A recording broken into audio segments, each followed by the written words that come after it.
இதே போலதான் பைபிளில் 3 முக்கியமான மனவாட்டிகள் இருக்கிறார். முதலாவது மனவாட்டி ஏவாளை குறித்து நாம் பார்க்கிறோம். மனுஷி அதான் முதலாக மணவாளனுக்கு ஏற்ற மனவாட்டியாய் உருவாக்கப்பட்டாள், ஏற்ற துணை. 2வது மனவாட்டி திருச்சபை, நீங்களும் நானும். 3வது மனவாட்டி 21ஆம் அதிகாரம் 22ஆம் அதிகாரம் வெளிப்படுத்தின விசேஷத்தில் சொல்லப்பட்டிருக்கிறதான புதிய எருசலேம் சபை. இந்த 3க்குமான சில ஒத்துமைகள் இருக்கிறது.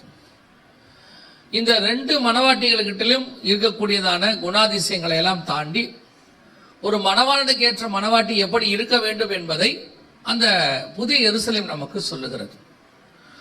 எப்படி இருக்கக்கூடாது என்பதற்கு ஏவாளும் இப்பொழுது இருக்கிற சபைக்கும் அதற்கு ஒரு அடையாளமாக இருக்கிறது.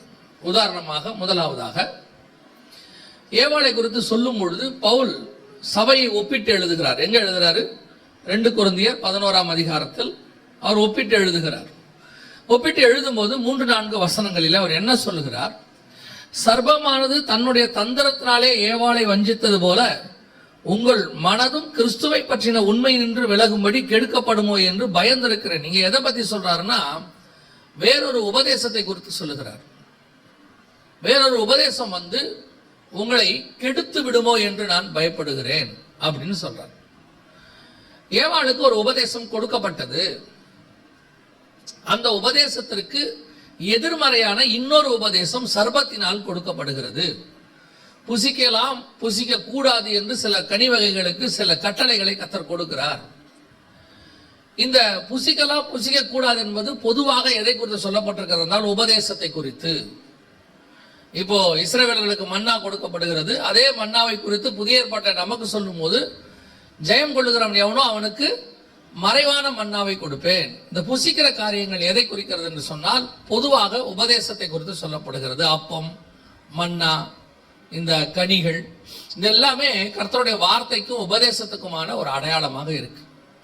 அப்போ ஆண்டவர், நீங்க நிறைய உபதேசத்தை ஆண்டவர் சில காரியங்கள் எல்லாம் சொல்லிட்டு ஒரே ஒரு காரியம் கட்டளை கொடுக்கிறார், இதை நீ செய்யக்கூடாது என்று சொல்லுகிறார். ஆனால் இங்க என்ன நடக்குது அப்படின்னு பாத்தீங்கன்னு சொன்னா, அந்த உபதேசத்தை தந்திரமாக பிசாசு ஏவாளுக்கு போதிக்கிறது. அதுதான் இங்க இருக்கிற மிக முக்கியமான இந்த கடைசி காலத்துல இருக்கிற இன்னொரு விஷயம். இப்ப ஆண்டவர் சபை ஏவாள் நம்மை கொண்டாந்து இருக்கிறார். ஆண்டவர் நமக்கு சில உபதேசங்களை வேதாகமத்திலே கொடுத்திருக்கிறார். எந்த உபதேசத்தை கர்த்தர் நமக்கு கொடுத்தாரோ அதற்கு எதிர்மறையான உபதேசத்தை தந்திரமாய் பிசாசு கொடுக்குது. இங்க பாருங்க, நீங்கள் பெற்றிராத வேறொரு ஆவியையும் நீங்கள் ஏற்றுக்கொள்ளாத வேறொரு சுவிசேஷத்தையும் பெற்றீர்களானால், நாங்க சொன்னதுக்கு அப்படியே ஆப்போசிட்டா ஒரு உபதேசம் வரும். பவுல் சொல்றார், எப்படி புசிக்க வேணாம்னு கர்த்தர் சொன்னாரு, புசிக்கலாம்னு சர்ப்பம் சொல்லுச்சு, பிசாசு சொல்லுச்சோ, அதே மாதிரி கர்த்தர் எதை வேணான்னு சொல்றாரோ சபையில அதுக்கு அப்படியே ஆப்போசிட்டா பிரசங்கிக்கிற காலம் ஒன்று வரும். அப்படிப்பட்டவர்கள் வருவார்கள், அப்படிப்பட்ட உபதேசங்கள் வரும். அதுதான் இப்போ கடைசி காலத்துல உபதேசமாக சபைக்கு வந்திருக்கு. அங்க புசிக்கும் நாளிலே நீ சாகவே சாவாயின்னு கர்த்தர் சொன்னா, பிசாசு சொல்லுது நீ சாகவே மாட்ட. ஆண்டவர் இந்த பழத்தை சாப்பிட வேணான்னு சொன்னா, பிசாசு சொல்லுது இந்த பழத்தை புசிங்க. அப்போ கர்த்தர் எதை சொல்றாரோ அதுக்கு அப்படியே ஆப்போசிட்டாக 2000 வருஷமாக சபை எந்த உபதேசத்தை ஃபாலோ பண்ணிட்டு இருக்குதோ அது அப்படியே ஆப்போசிட்டான ஒரு உபதேசத்தை இன்னைக்கு கொண்டு வந்து கொடுக்கிறாங்க.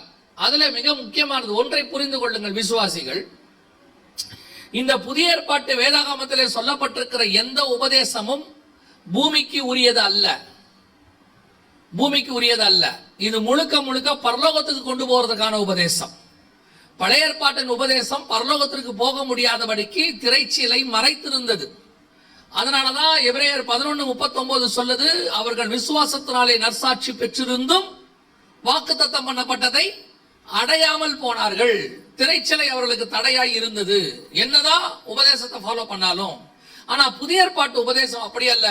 முழுக்க முழுக்க அந்த திரைச்சீலை கிழிக்கப்பட்டு சரீரம் என்கிற திரைச்சீலின் வழியாக புதிதும் ஜீவனுமான மார்க்கத்தை கர்த்தர் நமக்கு உண்டு பண்ணினார். நாம் அந்த மகா பரிசுத்த ஸ்தலத்துக்குள்ளே பிரவேசிக்கிறோம்.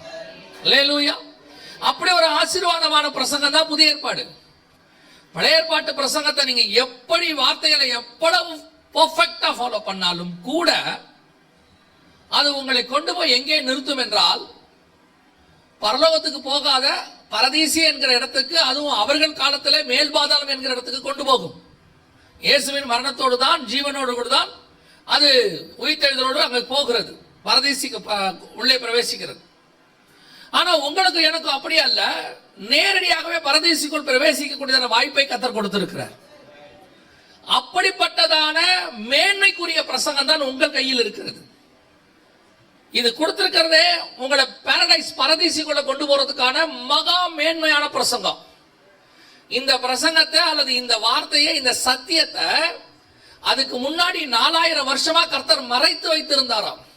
அந்த சுவிசேஷத்தையும் அந்த நாமத்தையும், ஏன்னா அந்த நாமமும் சுவிசேஷம் தான் உங்களை பரதேசிக்குள்ள கொண்டு போகுது. அதை 4000 வருஷமா மறைச்சு வச்சிருந்தாரா, அதை உங்களுக்காகவும் எனக்காகவும் கர்த்தர் வெளிப்படுத்தினாரா வேலை வந்த போது. அப்ப நீங்களும் நானும் மகா மேன்மையான உபதேசத்தை உடையவர்கள், அற்புதமான சுவிசேஷத்தை உடையவர்கள்.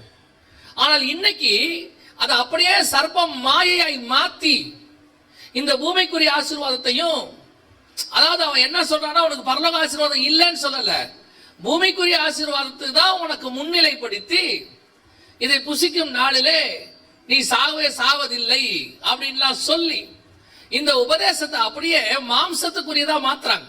உங்க ஜெபம், உங்க கேட்கறது, நீங்க ஆசைப்பட வைக்கிறது எல்லாத்தையும் பாருங்க. பிசாசு எதை கொடுக்க முடியும் அதை தான் அவனும் சொல்றான். பிசாசு எந்த இடத்துலயாவது பரலோகத்துக்கு கூட்டிட்டு போறேன்னு சொல்றானா பைபிள்ல? அவன் சொல்ல மாட்டான், ஏன்னா அவனால முடியாது. அவன் என்ன சொல்றான்னா, என்னை தாழ விழுந்து நீ பணிந்து கொண்டால் உலகத்தின் மகிமை, மேன்மை, ராஜ்யபாரம் எல்லாத்தையும் காட்டிட்டு சொல்றான், இவைகளை நான் உனக்கு தருவேன். அவன் என்ன கொடுக்க முடியுமோ அதை சொல்றான். ஆனா இயேசு தான் என்ன கொடுக்க முடியுமோ அதை சொல்றாரு, நான் உனக்கு ஜீவனை உண்டாக்கவும் அதை பரிபூரணப்படவும் வந்தேன். என்னை பின்பற்றுகிறவன் நித்திய ஜீவனை சுதந்தரித்துக் கொள்வான், அவனை கடைசி நாளில் எழுப்புவேன். அப்போ ஆண்டவர் எந்த உபதேசத்தை பத்தி பேசுறாரு? ஜீவனுக்குரியதை பத்தி பேசிட்டு இருக்கிறார். பிசாசு உலகத்தின் மேன்மை, ஆசீர்வாதம், பணம், பதவி, புகழ் இதை பத்தி பேசிக்கிட்டு இருக்குது. அதை பத்தி ஒருத்தன் பேசுறான்னா அவன் பிசாசினுடைய உபதேசத்தை உடையவனாய் இருக்கிறான். நித்திய ஜீவனை குறித்து ஒருத்தன் பேசுகிறானால் அவன் தேவனுடைய உபதேசத்தை உடையவனாய் இருக்கிறான். இன்னைக்கு சபைகளுக்குள்ள உபதேசத்தை பிசாசு எப்படி கொண்டு வருது அப்படின்னு கேட்டீங்கன்னா, உங்களுக்கு அவன் என்ன கொடுக்கறானோ, அவனால என்ன கொடுக்க முடியுமோ அதை முன்னிலைப்படுத்துவான். அதை பத்தி சொல்லுவான், நீ கேளு, ஆண்டவர்கிட்ட இதை கேளு, கிளைம் பண்ணு, ஆண்டவர் உனக்கு அதை தருவார், இதை தருவார். உன்னை முழுக்க முழுக்க மாம்சத்துக்குரியவர்களாய் மாற்றி கொண்டிருக்கிறார்கள். நீங்கள் வெளியே இருக்கும் போதே நம்ம அப்படித்தான் இருந்தோம். வெளியே இருக்கும் போது நம்ம ஒன்னும் யாரும் இங்க ஆண்டவர் நம்மளை வந்து தரித்திரமா விட்டு வைக்கல. வெளியே இருக்கிறவங்க எல்லாம் தரித்திரர் கிடையாது. இன்னும் சொல்ல போனா சர்ச்சுக்குள்ள இருக்கிறவங்களை விட வெளியே இருக்கிறவங்க இன்னும் பணக்காரா இருக்கிறாங்க. ஏன்னா பிசாசு அவங்களுக்கு என்ன கொடுக்குமோ அதை அவங்க வாங்கி வச்சிருக்கிறாங்க. அவங்க வாங்கி வச்சிருக்கிறத இப்போ சர்ப்பம் சபைக்குள்ள வந்து என்ன சொல்லுதுன்னா, நான் உனக்கு அதையும் தரேன்னு சொல்லுது. என்ன மட்டும் தாழ விழுந்து பணிஞ்சு கொள்ளு, புல்பிட்ல எனக்கு கொஞ்சம் இடம் கொடு. அதனால்தான் பவுல் சொல்றார், நீங்கள் வஞ்சிக்கப்படுவீர்களோ என்று நான் பயந்திருக்கிறேன். அந்த பயம் இப்ப இருக்கு. போன தலைமுறையில் உள்ள ஊழியக்காரங்களுக்கு, இப்படிப்பட்ட பரிசுத்தவான்களுக்கு என்ன சொல்லிக் கொடுக்கப்பட்டது? ஆண்டவர்கிட்ட இருந்து விசுவாசத்தோடு கூட கீழானவைகள் அல்ல மேலானவைகளே நாடுங்கள் என்பது சொல்லிக் கொடுக்கப்பட்டது. அப்படி வாங்கினீங்கன்னா இந்த பூமிக்குரியதுல உங்களுக்கு என்ன தேவையோ அது கூட கொடுக்கப்படும். உங்க தட்டுல என்ன சாப்பிட முடியுமோ அந்த அளவுக்கு நீங்க எடுத்து சாப்பிட்டீங்கன்னா நீங்க அறிவாளி. நிறைய இருக்குது, தட்டும் இருக்குது, அங்க இருக்கிறது நிறைய இருக்கு, எடுத்து நிரப்பிப்போம் அப்படின்னு நிரப்பிட்டீங்கன்னா நல்லா தெரிஞ்சுக்கொள்ளுங்க, நீங்கள் உங்கள் உடம்பை கெடுத்துக்கொள்ள போகிறீர்கள் அர்த்தம். உங்க சரீரத்துக்கு என்ன தேவையோ அவ்வளவுதான் நீங்க சாப்பிடணும். அதே மாதிரி உங்க ஆத்மாவுக்கு என்ன தேவையோ அதை தான் நீங்க தேவன்கிட்ட கேட்கணும். ஏன் அப்ப சரீரத்துக்கு தேவையானது கேட்க கூடாதா? நீங்கள் இதை முதலாவது தேவனுடைய ராஜ்யத்தை நீதியை தேடுங்கள், பின்பு இவை யாவும் உங்களுக்கு கூட கொடுக்கப்படும். இன்னைக்கு அப்படிப்பட்ட உபதேசங்கள் சபைக்குள்ள வருது. அப்படிப்பட்டதான காரியங்கள் உள்ளே நுழையுது. இந்த உபதேசம் உன்னை என்னவாக்கும் தெரியுமா? ஒரு நாள் இதை நீங்க கேட்க கேட்க கேட்க அது உங்க பார்வைக்கு இன்பமாக இருக்கும், புசிப்புக்கு ஏற்றதை போல காணப்படும், புத்தியை தெளிவிக்கிறது மாதிரி இருக்கும். இன்னைக்கு நல்லா படிச்சு எனக்கு ரொம்ப ஆச்சரியம் என்னன்னு கேட்டீங்கன்னா, நான் அநேகரை பார்க்கிறேன், இவங்கெல்லாம் கஷ்டத்துல இருந்து மேல கர்த்தர் கூட்டிட்டு வந்தார். உபத்திரவத்தில் இருக்கும்போது இவங்க ஆண்டவர்கிட்ட உறுதியா புடிச்சுக்கிட்டு ஆண்டவரை தான் அன்பை தேடினாங்க. இவங்களுடைய அன்பை பார்த்து கர்த்தர் கொஞ்சம் கொஞ்சமா அவங்களே உயர்த்தி கொண்டு வந்தாரு. உயர்த்தி கொண்டு வந்த இவங்க ஆதியில கொண்டிருந்த அந்த அன்பை விட்டுட்டு இப்போ மேல வந்த பிறகு ஆசீர்வாதத்துக்கு பின்னாடி ஓடுறாங்க, மேன்மைக்கு பின்னாடி, பதவிக்கு பின்னாடி, புகழுக்கு பின்னாடி ஓடுறாங்க. இப்ப கர்த்தர் சபையை பார்த்து சொல்றாரு, ஆதியில கொண்டிருந்த அன்பை விட்டா என்று உன் பேர்ல எனக்கு ஒரு குறை உண்டு. இப்ப நீ எதை பத்தி அதிகமா பேசுற? எது உன் இருதயத்தில் நிறைந்திருக்கிறதோ அது நீ அதிகமாய் பேசுவாய். இருதயத்தின் நிறைவினால் வாய் பேசும். எது உன் இருதயத்தில் அதிகமா நிறைஞ்சிருக்குதோ அதை நீ பத்தி அதிகமா பேச போற, அவ்வளவுதான் விஷயம். ஒரு காலத்துல நீ தேவனுடைய அன்புல நிறைஞ்சிருந்த, உன் வாயில வந்ததெல்லாம் அன்பு நிறைஞ்சது, தேவனை பத்தினது. நீ பாடினாலும் இயேசுவை பத்தி பாடின, அன்பை பத்தி பாடின. உன் இருதயத்துல எது நிறைஞ்சிருக்குதோ அது வெளியே வரும். இன்னைக்கு கடைசி காலத்துல சர்வமானது, பிசாசு சபைக்குள்ள வந்து உன் பார்வைக்கு இன்பமான காரியங்களை கேளு, அறிவுக்கு ஏத்த மாதிரி கேளு. ஆவியானவர் தெளிவா சொல்றாரு, நீங்கள் வேண்டிக் கொள்வது இன்னதென்று நீங்கள் அறியாதிருக்கிறபடியினாலே. பல நேரங்களிலே நமக்கு என்ன தேவை என்பதை நமக்கு தெரியாது. நம்ம அதை தெரிஞ்சு வச்சிருக்க மாட்டோம். அதை எப்படிங்க சொல்றீங்க? எனக்கு என்ன தேவைன்னு எனக்கு தெரியாதா? எனக்கு என் பொண்ணு கல்யாணத்துக்கு இவ்வளவு பணம் வேணும், எனக்கு கேட்க தெரியாதா? ஆண்டவர் சொல்வாரு, உனக்கு கேட்க தெரியாது. ஏன் கேட்க தெரியாது? நான் ஒரு உதாரணத்துக்கு தான் உங்களுக்கு சொல்றேன்னு வச்சுக்கோங்களேன்.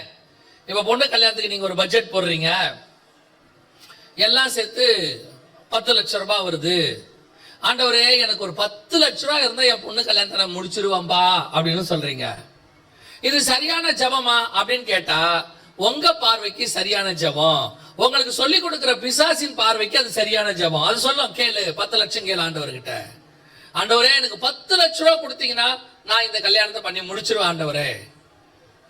நீங்க ஜபம் பண்ணி முடிச்சு பொண்ணு கல்யாணத்துக்கு 3 மாசம் இருக்கும். நடுவுல திடீர்னு நகை விலை ஏறிடும், திடீர்னு சாப்பாடு கல்யாண மண்டப விலை ஏறிடும், அவங்க வாடகை கூட்டிடுவாங்க, எல்லாம் ஏறிடும். திடீர்னு பார்த்தா எக்ஸ்ட்ராவா ஒரு 3 லட்சம் ரூபாய் ஆயிடும். இப்போ கல்யாண செலவு எத்தனை ஆயிருச்சு? 13 லட்சம் ஆயிருச்சு. இப்ப 3 லட்சம் என்ன பண்ணணும்? என்ன பண்ணணும் 3 லட்சத்துக்கு? ஏன் திருப்பி கடன் வாங்கணும்? திருப்பி கத்தர்கிட்ட போய் கேட்கலாம்ல. ஏன் கடன் வாங்கணும்? திருப்பி கத்தர்கிட்ட கேட்கலாம்ல. ஆனா இப்போ உங்களால யார்கிட்ட கேட்க முடியல? கத்தர்கிட்ட ஏன் கேட்க முடியல? நீ என்ன கேட்ட? 10 லட்சம் கொடுத்தாச்சு, கல்யாணத்தை முடிச்சுக்கோ. இப்ப எந்த முகத்தை வச்சுக்கிட்டு திருப்பி போய் அவரை கேட்பேன்? நான் கேட்டதுதான் அவரு கொடுத்தாரு. ஆவியானவர் சொல்றாரு, இதுக்கு தான் உன்னை அப்பயே சொன்னேன், உனக்கு கேட்க தெரியாது. அப்ப எப்படி கேட்கணும்? ஆண்டவரே, என் பொண்ணு கல்யாணத்தை நல்லபடியா முடிச்சு கொடுத்துருங்க அப்படின்னா, அது 10 லட்சமோ 13 லட்சமோ 20 லட்சமோ அன்னைக்கு என்ன செலவோ எல்லாத்தையும் மொத்தமா பார்த்து கர்த்தர் உங்களுக்கு கல்யாணத்தை முடிச்சு கையில கொடுத்துருவார். இவ்வளவுதான் விஷயம். கேட்டுக்கொள்வது என்னதென்று அறியாது இருக்கிறபடினாலே இப்படித்தான் நம்ம ஒவ்வொரு விஷயத்திலையும் அதீனமா நடந்துக்கிறோம். பிசாசுடைய தந்திரமே இவ்வளவுதான். இப்ப உங்களை ஒரு அடுத்த வார்த்தை பிசாசு உங்க வாயில என்ன வச்சான்னு தெரியுமா? அடுத்த 3 லட்சத்துக்கு என்ன பண்ணணும்? கடன் வாங்கணும். கடன் யாருடைய தந்திரம்? பிசாசுடைய தந்திரம். நீயோ கடன் கொடுப்பாய், கடன் வாங்காதிருப்பாய். சட்டத்துக்கு அகைன்ஸ்டா போயிடுச்சு பாருங்க. நாங்கள் சொன்ன சுவிசேஷத்துக்கு எதிராக போயிருச்சு. இவ்வளவுதான் பிசாசுடைய தந்திரம். இது வந்து உதாரணம். இது வந்து உங்களுக்கு ஏற்ற உதாரணம், புரியும்படி உள்ள உதாரணம். இதே மாதிரி எல்லாத்துலயும் இருக்கும். படிப்பு விஷயத்துல இருக்கும், உங்க பிள்ளைகள் படிப்புல இருக்கும், உங்க பசங்க வேலை விஷயத்துல இருக்கும், எல்லாத்துலயும் இருக்கும். அதனாலதான் ஆண்டவர் சொல்றாரு, உனக்கு எதுவுமே கேட்க தெரியாது, எல்லாத்தையும் எங்கிட்ட விட்டுரு, நான் பாத்துக்கிறேன் எல்லாத்தையும். உங்களுக்கு என்ன செய்யணும்னு எனக்கு தெரியும். இப்ப என்ன பண்ணிடுறாங்க? இது ஒரு விதம். இன்னொரு ஆள் உங்களுக்கு என்ன சொல்லி கொடுத்துறான்? ரொம்ப அழகா பிசாசு தந்திரமா சொல்லி கொடுக்குறான். என்ன சொல்லி கொடுக்குறான்?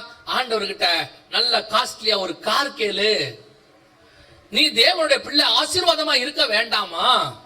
கேளு அப்படிங்கிறான். ஆண்டவருக்கு தெரியும் பிள்ளைக்கு இப்பதான் 10 வயசு ஆகுது, இப்போ சேவிங் செட் வாங்கி கொடுக்க கூடாது. பையன் வந்து சொல்லுவான் 10th படிக்கும் போது, 15 வயசுல எனக்கு மீசெல்லாம் முளைக்குது, எல்லாரும் அசிங்கமா சொல்றாங்க, நான் சேவ் பண்ண போறேன். அப்பா சொல்லுவாரு, வேணாண்டா, ஒரு வருஷம் போகட்டும், ஒரு 2 வருஷம் போகட்டும் அப்படிம்பாரு. இப்ப பிசாசு என்ன சொல்லி இருக்கிறான் உபதேசத்துல? கேளு, ஷேவிங் செட் கேளு. இது அப்பா கிட்ட அடம் முடிச்சு, இல்ல எனக்கு ஷேவிங் செட் வாங்கி கொடுங்க அப்படின்னு வாங்கி நல்லா துருத்துருன்னு இழுக்குது, கிழிச்சிருது. அப்பா சொல்வார், இதுக்கு தான் நான் சொன்னேன், உனக்கு முடி வளர்றது முக்கியம் இல்ல, அதை ஷேவ் பண்ணக்கூடிய அறிவுன்னு ஒண்ணு வரணும், அது வரைக்கும் நான் வெயிட் பண்ண சொன்னது இதுக்கு தான் சொல்வார். பல நேரங்களில நீங்கள் கேட்கிற ஆசீர்வாதம் என்ன என்று உங்களுக்கு தெரியல, வச்சுக்க முடியாது உங்களால. காரை கேட்டுறீங்க, மாசம் மாசம் பெட்ரோல் போடுற அளவுக்கு ஆசீர்வாதம் இருக்குதா? ஆண்டவருக்கு தெரியும் இந்த காலகட்டம் வரும்போது உனக்கு பெட்ரோல் போடுறதுக்கும் ஆசீர்வாதத்தை உயர்த்துவேன், கரங்களை பலப்படுத்துவேன், அதே நேரத்தில் உன் ஆவிக்குரிய வாழ்க்கையும் வளர்ந்துருக்கும், உனக்கு மெச்சூரிட்டி இருக்கும். அந்தந்த நேரத்தில் அதை கொடுத்தாதான் கல்யாணம் கரெக்டா நடக்கும். 15 வயசுலயே பொண்ணு கேட்குது, பையன் கேட்கறான்னு கல்யாணம் பண்ணி வைக்க முடியாது இல்ல, அதுக்குன்னு ஒரு ஏஜ் இருக்கு. அந்த மெச்சூரிட்டின்னு வெயிட் பண்ண சொல்லுது அரசாங்கம். 18 வயசு வரைக்கும் வெயிட் பண்ணுங்க, 21 வயசு வரைக்கும் வெயிட் பண்ணுங்க. ஏங்க, ஏன் பொண்ணு, ஏன் பையன், நான் கல்யாணம் பண்ணுவேன், 10-12 வயசுல நான் பண்ணி வைக்கிறேன் அப்படின்னு அரசாங்கம் சொல்லும். யோ, அந்த பிள்ளைக்கு இன்னும் ஒரு பிள்ளைய சுமக்கிற அளவுக்கு உடம்புல தெம்பு இல்ல, அந்த தெம்பு வர வரைக்கும் வெயிட் பண்ணு. ஒரு குடும்பத்தை நடத்துற அளவுக்கு அவனுக்கு இன்னும் மெச்சூரிட்டி இல்ல, அவன் வந்து கொஞ்சம் மெச்சூரிட்டி ஆகட்டும், இதெல்லாம் ஆன பிறகு பண்ணி வச்சா 2 பேரும் நல்லா இருப்பாங்க அப்படின்னு ஒரு அரசாங்கத்துக்கு அறிவு இருக்குது, உனக்கு சொல்லி கொடுக்குது. பசங்க ஆசைப்படும், 17-18 ஸ்கூல் படிக்கும் போதே ஆசைப்படுது, இந்த சினிமாவை பார்த்துட்டு அதை பார்த்துட்டு. ஆனா கவர்மெண்ட் அதை தெளிவா சொல்லி கொடுக்குது, பெற்றோர் நீங்களும் சொல்லி கொடுக்குறீங்க. அதே மாதிரி தான் ஆவிக்குரிய வாழ்க்கையில மெச்சூரிட்டின்னு ஒண்ணு இருக்கு. நீங்க எவ்வளவு தூரம் ஆவிக்குரிய வாழ்க்கையில வளர்ந்துருக்கிறீங்கன்னு பரலோகத்துக்கு உள்ள தெரியும். அது எவ்வளவு தூரம் வளர்ந்துருக்கிறது உங்க ஊழியக்காரருக்கு நல்லா தெரியும். நீங்க உடனே உங்க பாஸ்டர் கிட்ட வந்து, பாஸ்டர், ஆண்டவர் எனக்கு நல்ல பாட்டெல்லாம் கொடுத்திருக்காரு, அடுத்த வாரத்துல இருந்து நான் பாடுறேன். பாஸ்டர் சொல்வாரு, கொஞ்சம் வெயிட் பண்ணுங்க, நான் சொல்றேன் அப்படிம்பாரு. உடனே என்னை எங்க ஊழியக்காரர் வளரவே விட மாட்டேங்கிறார், நான் பாடுறேங்கிற, என்னை ஏன் பாட விட மாட்டேங்கிறார். அவருக்கு தெரியும் நீ நல்லா பாடுவ, ஆனா பாடின உடனே ஒரு 10 பேர் வந்து உன்னை புகழ்வாங்க, சூப்பரா இருக்கு சூப்பரா இருக்குங்க. அதை சொல்லும் போது எல்லா கனமும் கர்த்தருக்கேன்னு சொல்லக்கூடியதான ஆவிக்குரிய வளர்ச்சி இன்னும் உனக்கு வளர்ற, அது வந்த உடனே கண்ணு மங்கும், ஓ அவ்வளவு நல்லா பாடுறோமா, பிரைஸ் காட் அப்படின்னு பெருமை வந்துடும். அந்த பெருமை வராம ஒரு ஆவிக்குரிய வளர்ச்சி வந்த பிறகு மேல ஏத்தலான்னு ஊழியக்காரருக்கு தெரியும். ஒவ்வொரு ஆவிக்குரிய ஸ்டாண்டர்டையும் கர்த்தர் பார்த்துக்கிட்டு இருக்கிறார். உன்னை எப்போ உயர்த்தணும், எப்படி கொண்டு வரணும், எந்த இடத்துல எந்த நாள்ல வரணும், எல்லாம் பரலோகத்துக்கு தெரியும். எப்போ உங்களுக்கு வீடு கொடுக்கணும், எப்போ கார் கொடுக்கணும், எப்போ வந்து உங்களுக்கு கல்யாணம் பண்ணி வைக்கணும், பரலோகத்துக்கு தெரியும். அது ஒரு கவர்மெண்ட். இன்னைக்கு என்னமோ பரலோகத்துக்கு ஒண்ணுமே தெரியாத மாதிரி இங்க இருக்கிற ஊழியக்காரங்களா உங்களுக்கு கேட்க தெரியாத மாதிரி, உங்களுக்கா கேட்க தெரியாது. பையன் கல்யாணத்துல உட்கார்ந்து பொண்ணு கிட்ட வரதட்சணை கேட்கலான்னு ஒருவேளை ஆண்டவர் பர்மிஷன் கொடுத்துட்டாருன்னா எப்படி கேட்பிய? யோசிச்சு பாருங்க. நமக்கு கேட்க தெரியாதுங்கிற மாதிரி ஊழியக்காரன் சொல்லி கொடுக்குறான், இதை கேளு அதை கேளுன்னு. தம்பி வாப்பா உட்காரு, நான் உங்ககிட்ட கேட்கறேன் கொடுன்னு கேட்டு பார்க்க சொல்லுங்க. நம்ம விசுவாசி ஊழியக்காரனை அலற விட்டுரும், அப்படி கேட்கும். இன்னைக்கு என்ன ஆகுது, கடைசி காலத்துல சொல்லிய பைபிள்ல சொன்ன உபதேசத்தை தாண்டி வேற ஒரு உபதேசம் வருது. வஞ்சிக்கப்படுகிற உபதேசம், பூமியின் ஆசீர்வாதத்துக்குரிய உபதேசம். நல்லா தெரிஞ்சுக்கொள்ளுங்க. கர்த்தர் ஆபிரகாமை பார்த்து ஒரு வார்த்தை சொன்னாரு 15ஆம் அதிகாரத்துல, உன் சந்ததி வானத்து நட்சத்திரத்தை போல் இருக்கும். 22ஆம் அதிகாரத்துல சொன்னார், இஸ்மவேல் வந்த பிறகு உன் சந்ததி வானத்து நட்சத்திரத்தை போலவும் கடற்கரை மணலை போலவும் இருக்கும். அதோட அர்த்தம் என்ன தெரியுமா? வானத்துக்குரிய சந்ததி ஒன்று ஆசீர்வாதம், பூமிக்குரிய சந்ததி ஒன்று ஆசீர்வாதம். ஆனா இந்த பூமிக்குரிய சந்ததி எப்படிப்பட்ட ஆசீர்வாதம் தெரியுமா? கடற்கரை மணல் காலுக்கு கீழே இருக்கும், சில நேரத்துல காலுக்கு கொஞ்சம் மேல வரும். அதை நீ கரெக்டா கடற்கரையை விட்டு வெளியே வந்த உடனே முதல்ல என்ன பண்ணுவீங்க? முதல்ல மண்ணை தான் தட்டுவீங்க, முதல்ல அதைத்தான் கிளீன் பண்ணுவீங்க. அதே மாதிரி பரலோகத்துக்கு போகணும்னு நீங்க நினைச்ச உடனே முதல்ல தட்ட போடுறது உலகத்துல இருக்கிற ஆசீர்வாதங்கள் தான் தட்டப்படும். உங்கள் சரீரம் உட்பட பரலோகத்துக்கு போகாது. மாம்சமும் ரத்தம் மாம்சமும் பரலோகத்தை சுதந்திரிப்பதில்லை. இது கூட போகாது. நீங்க பேணி பேணி பாதுகாக்கிற உங்கள் சரீரம் கூட பரலோகத்துக்கு போகாது. இது மறுரூபமாகி அழிவுள்ளதான இது அழியாமையை தரித்துக் கொள்ளும். சாவுக்கு ஏதுவானது சாவாமையை தரித்துக் கொள்ளும். அப்போ உங்க சரீரம் போகாது. சரீரத்துக்கு நீங்க பார்க்கிற மேன்மை போகாது. இந்த சரீரத்துக்காக போராடி போராடி சேர்க்கிற எதுவும் உங்க பரலோகத்துக்கு வராது. ஆனா இந்த உபதேசத்தை அப்படியே பிசாசு மாத்திட்டு உங்க மைண்ட்ல திருப்பி திருப்பி கேட்கறான், சொல்றான் பூமிக்குரியதை கேளு, அதை கேளு, இதை கேளு. ஆண்டவர் சொல்றார், உங்கள் இருதயம் வஞ்சிக்கப்படுமோ என்று நான் பயந்திருக்கிறேன்னு வசனம் சொல்லுது. ரொம்ப கேர்ஃபுல்லா இருந்து கொள்ளுங்க. இது கடைசி காலம், பரலோகத்துக்குள்ள நுழையிற நேரம். அந்த கானானுக்கு போறதுக்கு முன்னாடி மோசேய கண்மலையை அடிக்க வச்சு உள்ள போக விடாம தடுத்தது மாதிரி இன்னும் ஒரு 3 நாள் தான் இருக்கு. இயேசு சிலுவைக்கு போறதுக்கு 3 நாள் இருக்கு. அதுக்கு முன்னாடி ஒருத்தன் வஞ்சிக்கப்பட்டான். அதுக்கு முன்னாடி ஒருத்தன் 30 வெள்ளி காசுக்கு ஏமாந்துட்டான். 3 வருஷம் நல்லா இருந்தான், கூட நல்லா இருந்தான். அவன் எப்படி பணப்பிரியனா இருந்தானோ எப்படியோ, ஆனா இருந்தான். கடைசி 3 நாள் அது மட்டும் அவன் ஒழுங்கா இருந்திருந்தான், அந்த பணத்தை போடான்னு தூக்கி அடிச்சிருந்தான். யோசிச்சு பாருங்க, அவனும் 12 அப்போஸ்தலர்ல ஒருத்தனா இன்னைக்கு மேன்மை உள்ளவனா இருந்திருப்பான். அழகா ஒருத்தர் நேற்று பேசிக்கிட்டு இருக்கும்போது சொன்னாரு, ரொம்ப அருமையா இருந்துச்சு அந்த வார்த்தை. 12 அப்போஸ்தலன் ஒருத்தன் தான் வஞ்சிக்கப்பட்டான். ஒரே ஒருத்தன் தான் வஞ்சிக்கப்பட்டான். அந்த ஒருத்தனை வஞ்சிக்கிறதுக்கு கூட பிசாசு யூஸ் பண்ண டூல் எதுனா பணம். விபச்சாரம் இல்லை, வேற எதுவுமே கிடையாது. பிசாசு யூஸ் பண்ண டூல் எது? பணம். 12 அப்போஸ்தலன்ல ஒருத்தன் தான் வஞ்சிக்கப்பட்டான். அந்த ஒருத்தன் வஞ்சிக்கப்பட்டதுக்கு கூட பிசாசு யூஸ் பண்ண ஒரே டூல் எதுன்னு கேட்டீங்கன்னா பணம். ரொம்ப கேர்ஃபுல்லா இருந்து கொள்ளுங்க. கடைசி காலத்தில் நீங்கள் பணப்பிரியராய் மாறுவீர்கள். அப்படிப்பட்ட உபதேசம் கொடுக்கிறவங்க வருவாங்கன்னு தீமோத்தேயுவுக்கு எழுதும் போது 2வது நிருபத்துல பவுல் எழுதுறார். தீமோத்தேயுக்கு எழுதின நிருபம் 2 தீமோத்தேயு 3ஆம் அதிகாரம் 1-2 வசனம். மேலும் கடைசி நாட்களில் கொடிய காலங்கள் வரும் என்று அறிவாயாக. எப்படி எனில் மனுஷர்கள் தற்பிரியராயும் பணப்பிரியராயும். முதல்ல தற்பிரியம், 2வது பணப்பிரியம். இன்னைக்கு பணப்பிரியத்தினுடைய காலம். உலகத்தை விட்டுங்க, நீங்க எடுத்து பாருங்க. நீங்க இன்டர்நெட்னு ஒண்ணு போயிட்டீங்கன்னா பணம் சம்பாதிப்பது எப்படி, பணம் சம்பாதிப்பது எப்படி, பணம் சம்பாதிப்பது எப்படி, அவ்வளவுதான். இன்னைக்கு யூடியூப்னு ஒண்ணு இருக்குது. இந்த யூடியூப்ல 2 தான் முக்கியம். 2 தான் முக்கியம் உலகத்தாருக்கு. ஒன்று தற்பிரியம், தன்னை பத்தி போக்கஸ் பண்றது. 2 பணப்பிரியம், அதுல எப்படி பணம் சம்பாதிக்கலாம். புகழ் பணம், இது 2 தான் இருக்கு. மீடியாலேயே இது 2 தான் இருக்கு. மீடியா முழுக்க. மீடியானே என்ன தெரியுமா? இன்னைக்கு இருக்கிற டிவிக்கு எல்லாம் 2 தான். ஒண்ணு புகழ் அடையிறது, ஒண்ணு புகழ் அடையிறது, இன்னொன்னு பணம் சம்பாதிக்கிறது. 2 தான். இந்த 2 தான் 1 and 2. தீமோத்தேயு எழுதும்போது சொல்றாரு, தற்பிரியர் பணப்பிரியர்.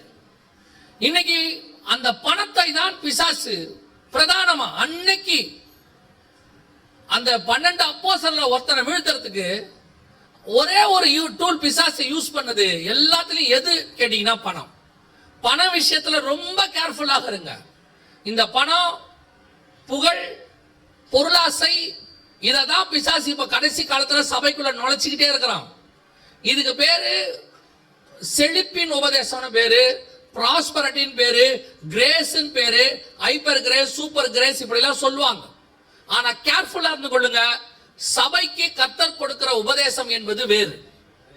அது முழுக்க முழுக்க வானத்துக்குரியது, வானத்தின் நட்சத்திரத்துக்குரியது. உங்களை என்னை கர்த்தர் அப்படிதான் வைக்க போறாரு. அது வரைக்கும் இந்த பூமியில நீங்கள் நானும் வாழ்றதுக்கு என்ன தேவையோ அதை பரலோகம் போதுமான அளவுக்கு கொடுக்கும். உங்கள் தேவை என்ன என்பதை பரமபிதா முன்பே அறிந்திருக்கிறார். பிசாசு கொண்டு வந்து உங்களுக்குள்ள ஒரு விதைய போடுறான். ஒன்னே ஒண்ணு வேணாங்கிற ஆண்டவர், அதையும் சாப்பிடு. ஆண்டவர் ஒன்னே ஒண்ணு தான் சபைக்கு சொல்றாரு, இந்த பூமியில இந்த பணப்பிரியத்தை விட்டு பொருளாசையை விட்டுங்கிறாரு. மிச்சம் எல்லாத்தையும் நான் உனக்கு தரேங்கிறாரு. அந்த ஒன்னதான் சபை பிடிச்சிட்டாலே. இது அந்த ஒன்னதான் சபை கேட்டுக்கிட்டு இருக்குது. இன்னும் வேணும், இன்னும் வேணும், இன்னும் வேணும். இன்னும் திருப்தி வரல. போதும் என்ற மனம் வரல. அதனால தான் ஆண்டவர் சொல்றாரு, இது ஒரு நாள் உன்னை சாகடிக்கும், சாகவே சாவாய். பவுல் எழுதுறாரு, உங்கள் இருதயம் வஞ்சிக்கப்படுமோ என்று நான் பயந்திருக்கிறேன்.